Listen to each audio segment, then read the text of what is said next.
नमस्कार, स्वागत है आपका 10 न्यूज़ में। देखिए, आज हम आपको एक ऐसी शख्सियत से मिलाने वाले हैं जो भी अपने आप में बहुत ही एक उनका जो कार्यकाल रहा है बहुत ही सराहनीय रहा है।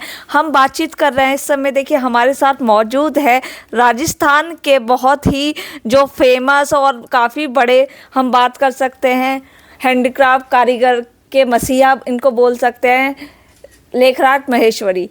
सर, 10 न्यूज़ में सबसे पहले आपका बहुत बहुत स्वागत है। देखिए, सर के बारे में जितना कहा जाए बहुत कम है। इन्होंने लगभग 60 साल अपने जीवन के हैंडीक्राफ्ट को दिए हैं और इन्होंने लगभग जो लाखों कारीगर हैं उनको हैंडीक्राफ्ट के थ्रू रोजगार दिया है। देखिए, महिलाओं की हम बात करते हैं तो इन्होंने जो है ना माइनॉरिटी और एसटी एससी और जो निचले तबके की महिलाएं थी, गरीब तबके की महिलाएं थी, उनको एक व्यापार दिया है, एक कारीगरता सिखाई है ताकि वह अपना जीवन चला सके। हम बातचीत करेंगे सर से और जानेंगे कि कहाँ से ये जर्नी स्टार्ट हुई थी 60 साल पहले और आज कहाँ तक पहुँची है और इन्होंने क्या क्या कार्य अपने कार्यकाल में किया। सर, 10 न्यूज़ में सबसे पहले आपका बहुत बहुत स्वागत है। देखिए सर, बहुत ही अद्भुत कार्य आपने किए हैं। हम आपसे सुनना चाहते हैं कि किस तरह से आपने स्टार्ट किया था।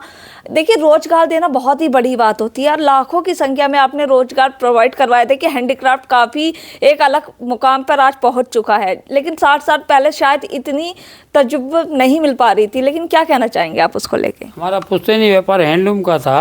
मेरे पिताजी कच्छ में जाकर के हैंडीक्राफ्ट का सामान खरीद के लाते थे और हम लोग उसको बेचते थे।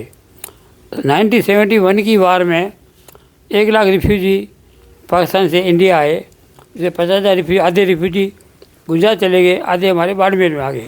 उनके पास कोई साधन खाने पीने का नहीं था, भूख मर रहे थे, कोई पैसा लेके आए नहीं और बहुत गरीब लोग थे, बेगवाल जाति के। पर उनके बाद क्या, जो उनकी लड़कियाँ होती थी उनको कांचले कपड़े जो औरतें जो पहनती थी वो कपड़े सारे हैंडीक्राफ्ट के होते थे। और जो लड़की बड़ी शादी के टाइम में 20 ड्रेस बना करके और डावरी में ले जाती थी।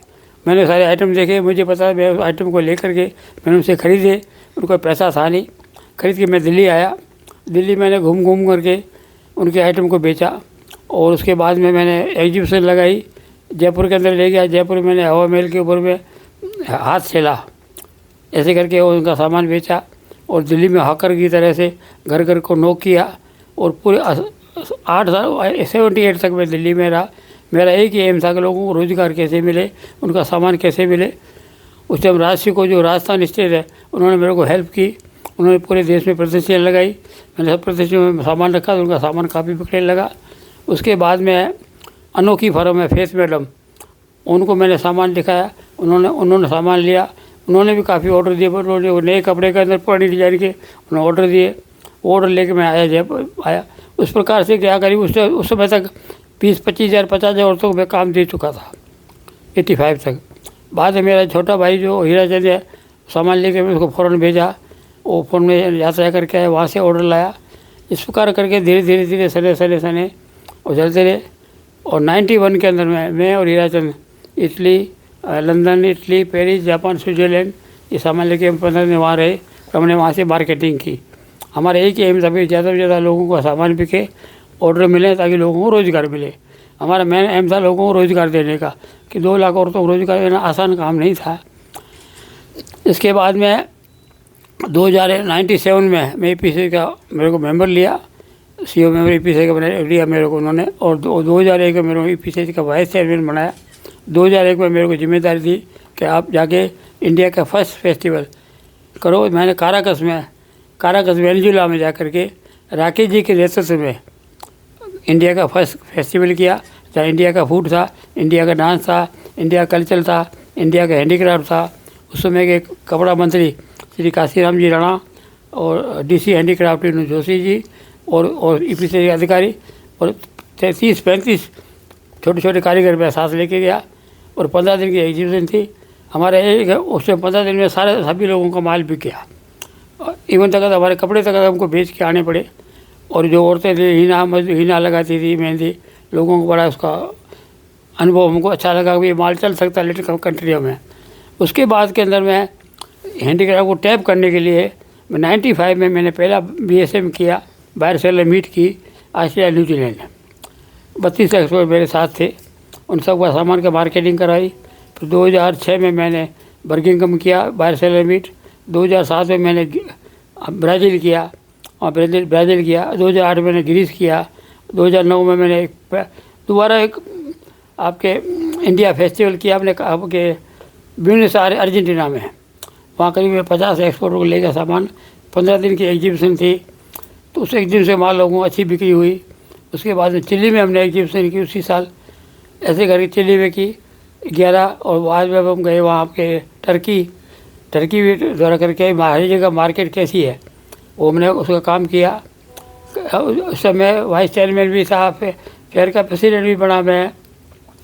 पर मैं एज ए CEO मेंबर, मैं मतलब करीबन 97 से लेके आज दिन तक CEO मेंबर हूँ। इलेक्शन में जीत आया हूँ और लोगों का। और फिर उसके बाद में जो फेयर हैंडीक्राफ्ट के फेयर हुए उनमें लोगों को स्टैंड दे दिया, उससे काफ़ी व्यापार बढ़ा। जो ईपी से जो फेयर किए, पहला फेयर जब हमने किया था 94 में, अब प्रगति मैदान में 94 में किया था। उस टाइम हाल नंबर 2 की 14 और 16 2 ही हाल से। बाद में फिर हम 2005 तक 4 तक वही हाल करते थे। हमको लगा कि ये बहुत परेशान कर रहे हैं। फिर हमने कहा अपनी एक बिल्डिंग होनी चाहिए, इसलिए मैंने 2000 उससे हमारे निर्णय आ गया कि IML कम्प्लेक्स ज़मीन लेकर के उसमें एक अपने खुद के हॉल बनाया जाए। IML का मैं डायरेक्टर रहा 10 साल। और जो IML की ज़मीन जो थी, पहला ज़मीन का जो लैंड का 25 एकड़ के लैंड ऑर्डर में लेकर के आया था। कटिया साहब दैट टाइम था, he was the chairman of EPCS, वो लेकर के आया, वो काम किए और लाखों लोगों को रोज़गार में लगाया, व्यापार में लगाया। हमारा एक ही मकसद था कि इंडिया के हैंडीक्राफ्ट को वर्ल्ड में कैसे किया जाए। इस प्रकार से मैंने 25-30 देशों की यात्राएं करके, बाहर से मीट करके इंडिया के हैंडीक्राफ्ट को आगे बढ़ाया। इसके लिए मेरे को भी IML ने सम्मानित भी किया और सम्मानित किया 2024 के अंदर। अच्छा, दूसरी बात, अभी इन टाइम जो बीच में जो लेडीज़ें काम कर रही है, अभी 4-5 साल आपके 19 से लेकर के 24 तक बाड़मेर डिस्ट्रिक्ट की करीबन 5000 औरतों को मैंने उसमें ट्रेनिंग दिलवाई। नई नई डिज़ाइन कैसे बनानी है आपको 40 दिन की, और उनको करीब 40 औरतों को टेक्सटाइल सेक्रेटरी के जरिए सिलाई की मशीनें दिलाई उनको। अभी भी हम ये कर रहे हैं। अब जो DC हैंडीक्राफ्ट की स्कीम आई है कि भाई आर्टिजनों के लिए बाहर सेलर मीट करो। अब हम जयपुर में जल्दी बाहर सेलर मीट करने वाले हैं, जो DC हैंडीक्राफ्ट की स्कीम्स है। और आर्टिजन करीबन 20,000 औरतों के आर्टिजन कार्ड बनाए, जिससे उनको फ़ौरन में सुविधा है। आर्टिजन कार्ड होने से वो कहीं जाकर के फेयर भाग ले सकती है, उनको टिकट मिलता है। हमारा एक ही एम है कि लोगों को रोज़गार ज़्यादा से ज़्यादा कैसे मिले। मेरी उम्र 76 ईयर है, मैं 16 घंटे काम करता हूँ और मैं EPCS के लिए, मज़दूरों के लिए, भलाई के लिए 24 घंटे तैयार रहता हूँ। मेरा कोई व्यापार मेरे बच्चे संभाल रहे हैं, इस व्यापार में निवृत्त हो गया हूँ, समझे। तो हमारा एक ही काम है कि लोगों को रोज़गार ज़्यादा से ज़्यादा कैसे मिले और लोग सुखी कैसे हों। लाखों लोगों को आज मार्केट पूरी हैंडीक्राफ्ट की हो गई है। जितने भी टूरिस्ट प्लेस है आपके गढ़डार, आपके जैसलमेर, उदयपुर, माउंट आबू, जोधपुर, जयपुर, दिल्ली, ग्वालियर, लाखों दुकानें हैंडीक्राफ्ट, उदयपुर में लाखों दुकानें हैंडीक्राफ्ट की खुल गई है। लोगों को हैंडीक्राफ्ट के बारे में फॉरनर्स भी काफ़ी उसको पसंद कर रहे हैं। अब जो नई नई टेक्निक आ रही है, नई नई डिज़ाइनें आ रही है, उसके हिसाब से हम लोग काम करके और डिज़ाइन हमने हायर किए। कल भी हमारे जयपुर में सेमिनार था, वंदना जी ने बहुत अच्छी अच्छी डिज़ाइनें बताई कि भाई इस कंट्री में ये चलेगा, ये कपड़े में ये चलेगा, उसमें ये चलेगा। सब नई नई डिज़ाइन लोग कर रहे हैं। और अभी हमारे जो चेयरमैन दिलीप जी आए हैं, उनका लक्ष्य अभी हमारा एक्सपोर्ट जो हो रहा है वो 35,000 करोड़ का हो रहा है। हम उसको 2030 तक 3 गुना 100 करोड़ 1 लाख करोड़ करना चाहते हैं। उसके लिए दिलीप जी नई नई डिज़ाइनें सब हायर कर रहे हैं। उन डिज़ाइनों की मदद से नई डिज़ाइन कैसे बनानी और कौन कौन सी कंट्रियाँ, छोटी छोटी कंट्रियाँ अभी तक मार्केट टैप नहीं हुई है, उसके लिए हम काम कर रहे हैं। उसके लिए हमारे जा रहे हैं, बाहर से मीट भी हो रही है, और भी लोग जा रहे हैं, वो हम काम कर रहे हैं। कौन कौन सी मार्केट है वो करनी है। DC हैंडीक्राफ्ट भी जो आर्टिजन के प्रति जो उनकी सुविधाएँ बेनिफिट्स हैं, उसके लिए हम DC हैंडीक्राफ्ट से कोशिश करके सब लोगों को उनको दिला रहे हैं। मैं 97 से लेकर 2014 तक मैं all India handicraft advisory board का मेंबर रहा। मैंने भारत सरकार को सलाह दे करके आर्टिजनों के वेलफेयर के लिए क्या क्या होना चाहिए, उनको मार्केट कैसे मिले, उनका सामान कैसे बिके, उनका सामान बिचौलिए खाए जाते थे, उनको पैसा पूरा कैसे मिले। तो जितनी भी सरकारी एजेंसियाँ हैं, CCCI है, अब HSC है, आपके कॉटेज एम्पोरियम है, इनसे उनका सीधा माल खरीदवाया ताकि उन लोगों को पूरा पैसा मिले। हमारे एक ही एम रहा है कि लोगों को रोज़गार कैसे मिले, उनके पूरा पैसा कैसे मिले, इंडिया का हैंडीक्राफ्ट कैसे बढ़े, इंडिया की फॉरेन करेंसी कैसे ज़्यादा है, उस पर हम लोग काम कर रहे हैं। और मैं भी 66 साल की उम्र के तो 16 घंटे काम करता हूँ और पूरा दिन ही पीछे पूरा दिन हैंडीक्राफ्ट में काम करता हूँ। मेरे पास दूसरा कोई काम नहीं होता है, इसलिए भी काम कर रहे हैं। जो भी सरकार की स्कीमें नहीं आ रही है, जैसे कंटेनर सब्सिडी है, यूपी गवर्नमेंट दे रही है, राजस्थान सरकार नहीं दे रही है, उनसे डिमांड कर भी हमको कंटेनर सब्सिडी दो, ब्याज की सब्सिडी दो, जो हमारे इंटरनेशनल फेयर है उसकी सब्सिडी दो।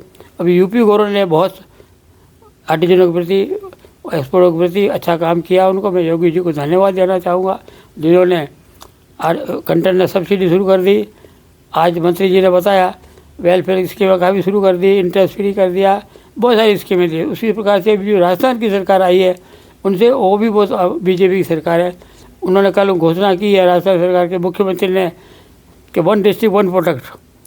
जैसे आज उन्होंने बोला मंत्री जी ने, जैसे हमारे राजस्थान के अंदर में 50 डिस्ट्रिक्ट हैं, तो 50 डिस्ट्रिक्ट अलग अलग आइटम्स हैं, उस पर काम हम कर रहे हैं। 1 डिस्ट्रिक्ट 1 प्रोडक्ट पे काम कर रहे हैं। राजस्थान सरकार कंटेनर सब्सिडी भी देगी और हम जो इंटरनेशनल फेयर कर रहे हैं लोकल, उन पर राजस्थान सरकार हमको सब्सिडी देगी।